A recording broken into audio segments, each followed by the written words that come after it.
It's Jonathan McCullum. I'm doing a Godzilla marathon, and no, I'm not ripping off James Rolfe or Gojira fan 1993. So just bear with me. This is the first review.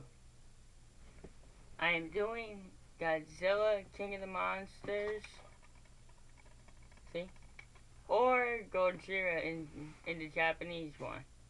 Now, I don't like the Japanese version, but I hate to say this, but the English dubbed version, I know it's a few minutes shorter than the Japanese version.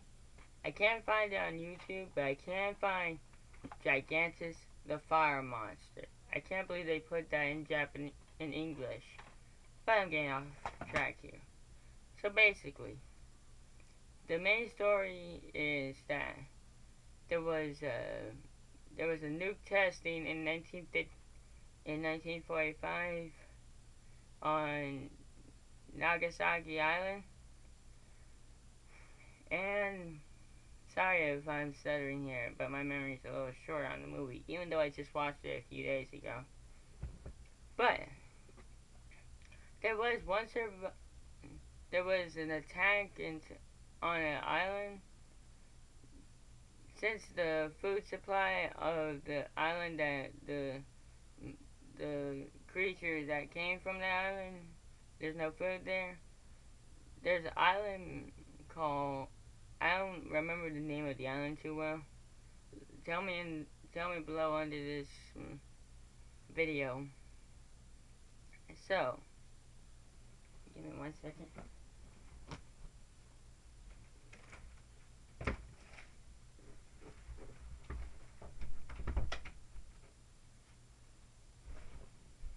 Now that I'm back, I can continue.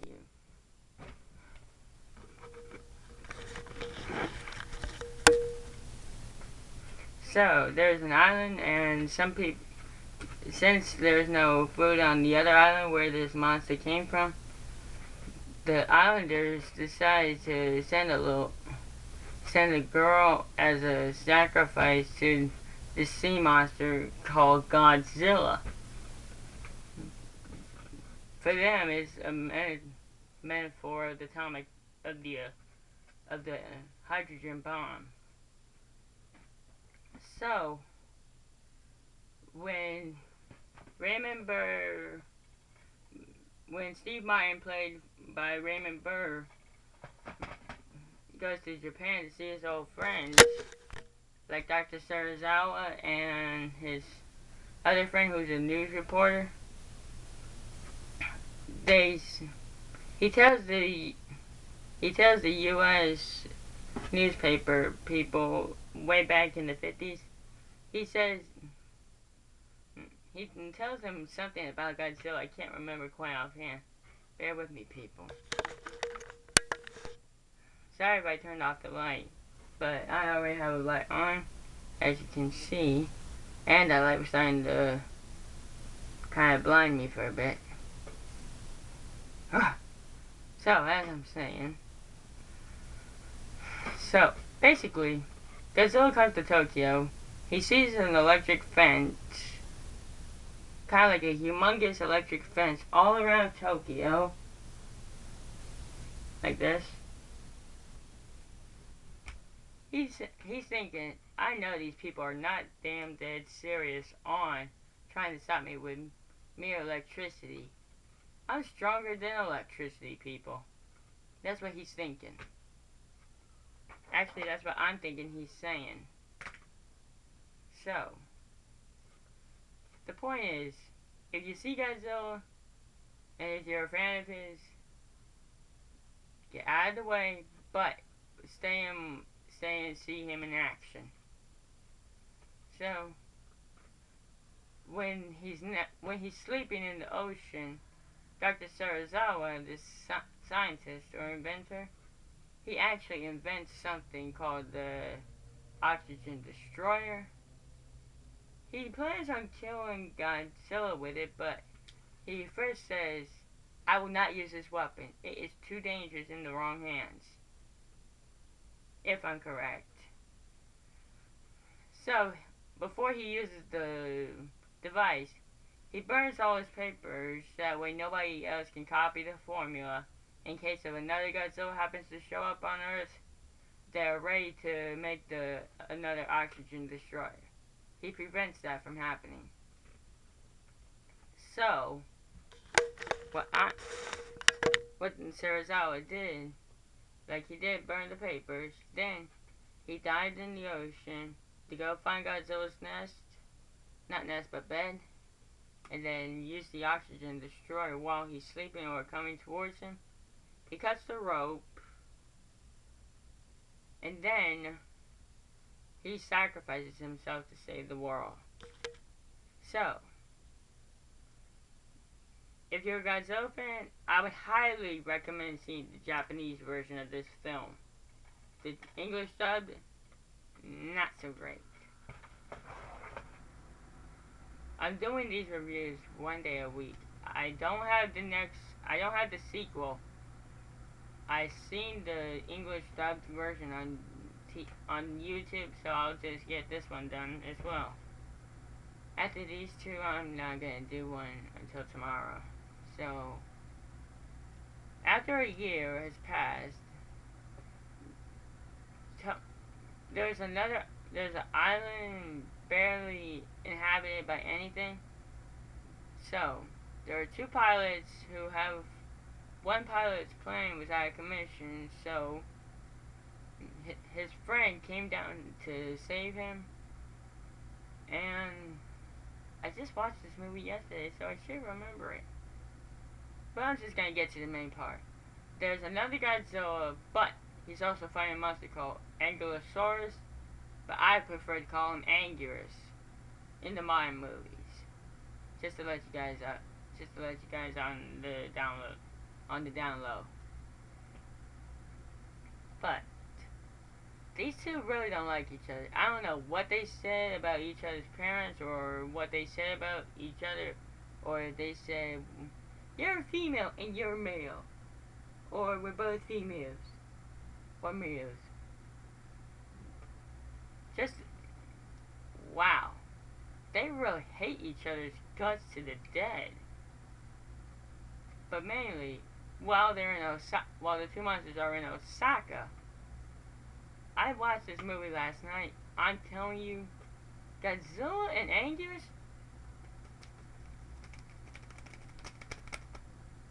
they fight way too fast. You can barely see what's going on. I'm guessing the cameraman or the director said, hey, slow it down, people. You are not speeders. You do not speed this fight up. But I guess the actors couldn't hear the director in the suit because of the suits. So the actors still fought fast anyway, and we end up seeing the pagoda destroyed. And I'm telling you people, this is the most gory part of the movie. Godzilla bites Anguirus' neck so bad one time, but before that, Anguirus was actually trying to knock Godzilla on the ground long enough to bite and make Godzilla's neck bleed. But then Godzilla got an idea. He says this, if I could do this to my enemy, then I could make his neck bleed and then drink his blood. That's what I'm thinking anyway. Just let me know in the comments below if you think Godzilla was trying to drink Anguirus' blood, like how Dracula does. Sorry if I did a tiny spoiler of the new Dracula movie. I'm sorry. I'm so sorry, folks. I've been seeing the trailer so much that I can't stand it. So, basically, Anguirus was knocked over by Godzilla and the pagoda. Godzilla ran up to him fast, and then he says to Anguirus, "Oh no, you don't. You're not getting away that easily. Give me that neck." He actually starts biting on Anguirus' neck so bad that he actually caused it to bleed, and he says, I think he was actually drinking and tasting the blood for himself to think, should I do this to all my opponents in the future? But there was another plane. One of the pilots actually saw Godzilla. But before I get to this part, Godzilla actually burned Anguirus' body alive, or while it was still dripping blood. Godzilla actually decides to let the people of Osaka know how dangerous you are, how weak and defenseless you are against Godzilla. But the real twist of this plot is they both have the same damn roar. How could you screw that up? No, seriously, folks. Can you let me know in the comments why they screwed up Godzilla's roar? He sounds like Anguirus, not his original self. He does sound like his original self a few roars, but mainly they both sound like they're calling each other to fight. I'm thinking Godzilla's using Anguirus' roar to challenge Anguirus to a duel to see who's the more superior animal. A mutated porcupine or a mutated lizard that looks like a stegosaurus and a T-Rex together.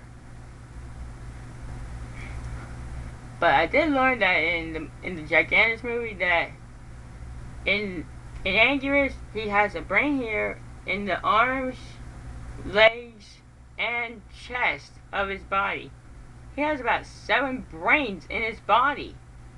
How can you have that many brains in one body? How? So, you can find Gigantus the Fire Monster on YouTube if you just type it in Gigantis the Fire Monster. If you just type in Gigantus and look and find the word Fire Monster with it, you just click it and look at the film. You'll know exactly what I'm talking about. Now about the plane part. Godzilla's actually on like a giant igloo, not like an igloo, but an ice island. One of the pilots actually reports back to base and says, "Hey, I think I got an idea. Since we can't destroy it using modern weapons, how about we freeze Gigantus?" They're actually calling him Gigantus instead of Godzilla. How can you mess that up, people? Seriously. He is not Anguirus. Anguirus is a porcupine. Godzilla's a lizard. That looks like a stegosaurus and a T-Rex together. Who can breathe underwater. I don't know where his gills are. I mean his things around the neck that fish uses. But in this movie, they did not know that Godzilla was a cold-blooded animal. So they decided to. But this is the funniest part of the movie. While Godzilla is buried in ice, he actually tries to climb out and stop the army guys from trying to block his only exit from leaving the island. He actually roars and scoops off the ice, and then when he climbs out, he goes like this. And then he roars like Anguirus. Really? How can you mess that up? I'm getting to that part again. I'm real sorry. But really, he actually wags his tail up and down, unlike a regular dog, but he actually just looks at them and lets them block his only exit when he could have just kicked the ice off his feet. He could have just climbed out, kicked the ice, and knocked some soldiers. He could have just knocked some soldiers out by climbing the ice, which he did. He could have kicked some ice at the soldiers, preventing them from setting up whole line of oil barrels to stop his only means of escape, which I'm surprised he didn't do. He should have done that. But, oh god. He just stands there and just watches them? How? Oh my god. People, if you know what's good for you, you'll watch almost near the end of the movie, but where you see Godzilla trapped in ice, just cut the movie off right there. Just cut it off. Cut it off right there. Just cut off the movie after you see Godzilla getting killing Anguirus. Just trust me on this. It's gonna make your life a lot easier. So, that's my reviews. Got Gojira, Godzilla King of the Monsters, and Gojira Strikes Back or Godzilla Raids Again. Or Gigantus the Fire Monster. Like, comment, subscribe. Let me know if you think I'm full of shit, or full of crack, or if I'm drunk. So I'll see you tomorrow with the sequel after the sequel. This one. I'll be back tomorrow for this one. So, stay big G fans. I mean Godzilla fans. And this is donated to you, Goji fan 1993.